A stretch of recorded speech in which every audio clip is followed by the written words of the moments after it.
William Arlotti pour le Fashion Post, designer appartement avec Thierry Colson. Thierry, je dois vous faire pas une confidence, mais peut-être une révélation. Ce que je trouve intéressant chez vous, c'est que vous êtes dans une féminité qui est extrêmement minérale, qu'on pourrait penser romantique, mais vous dessinez pour une femme assez conquérante, moderne. On a l'impression que votre femme sait ce qu'elle veut. Est-ce que je me trompe ou est-ce que je suis à côté de la plaque? Dites-moi tout. Alors c'est une femme qui aime la mode, mais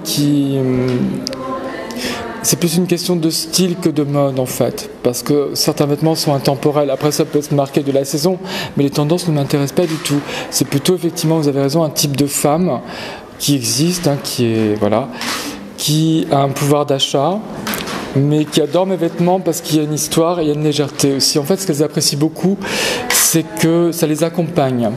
Plus que ça les envahit, si vous voulez. Oui, c'est-à-dire que le vêtement, il y a énormément de recherche et tout, mais ça met en valeur la personnalité de la femme.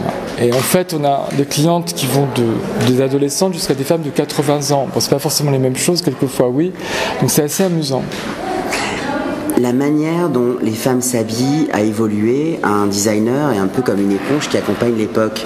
Vous avez un peu compris l'époque dans la façon de traiter justement des basiques en les faisant twister avec vos matières clés, avec votre gamme de couleurs, toujours aérienne, délicate, subtile. C'est peut-être pour ça justement que vos clientes, elles ont des âges différents et ce sont des femmes différentes. Elles sont animées justement par cette idée de l'allure, de l'attitude. Oui, tout à fait. Ouais. En fait... Quand vous parlez de minéral, il y a certains tissus qu'on va voir qui ont un aspect minéral. C'est un tissu japonais, un plissé, qui me plaisait beaucoup parce que j'avais une envie comme ça à l'antique, un peu qui se développe beaucoup plus sur la seconde partie.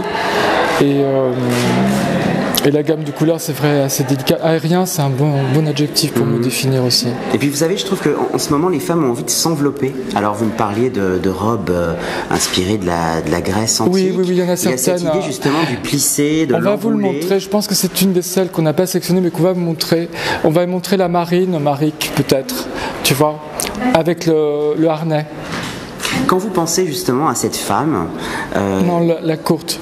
Quand vous pensez justement à cette femme, Thierry, quand vous êtes en projection, à part la mode, qu'est-ce qui vous nourrit? Alors, les souvenirs, une allure dans la rue, je travaille beaucoup les dos des vêtements, mais en fait, j'ai commencé à aimer la mode par le costume, par l'histoire du costume. J'aime beaucoup les portraits, les petits maîtres, disons. L'attitude, enfin les détails, ça m'intéresse vraiment beaucoup. Je vois beaucoup de spectacles de danse aussi, de théâtre, je fais beaucoup de théâtre, beaucoup de cinéma aussi. Plus que la mode finalement, c'est pas la mode qui me nourrit. Ouais, c'est pas la mode d'aujourd'hui. C'est pas la mode d'aujourd'hui qui me nourrit. Voilà. Il y a certaines choses que je trouve très bien, mais je vais pas trop regarder à droite à gauche. C'est l'art. Pour garder un peu mon intégrité. Oui. Parce que vous avez toujours eu une ligne de conduite. Vous tracez votre route. Hein. Au départ, c'était vraiment une collection très petite de vacances. Moi, comme vous le savez, j'étais rédacteur très longtemps de mode, et je l'ai fait un peu comme ça parce que j'avais envie de commencer à prendre des risques, à faire un peu autre chose. J'étais très gâté, mais j'avais envie de me lancer dans une nouvelle aventure. Et petit à petit, ça s'est transformé en une vraie collection complète où il y a toujours cet esprit vacances, mais il y a des choses qu'on peut mettre en ville. Par exemple, cette robe qui est made in France. Depuis 3 ans, je fais aussi made in France. C'est une très belle popeline italienne, donc une femme peut le mettre en ville l'été. Elle est bien, elle n'est pas engoncée, parce que les acheteurs qui viennent ici me disent on est désespérés, on ne trouve pas de jolis vêtements en coton, dans des belles popelines. Il y a des néoprènes, il y a des choses impossibles l'été. Déjà là même, on étouffe maintenant.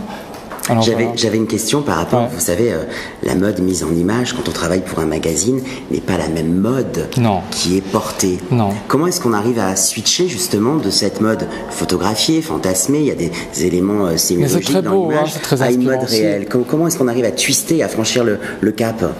Vous voulez dire par rapport à mon expérience de journaliste? Mais moi, je travaillais sur les collections hommes, alors c'est un peu différent en fait. Mais ça m'a aussi nourri, bien sûr. Ça forme l'œil, évidemment, le choix. Voilà. Bon, mais on va rester en tout cas sur votre œil aiguisé et votre sens des volumes pointus. J'étais très content de vous rencontrer. C'était William Arlotti pour le Fashion Post.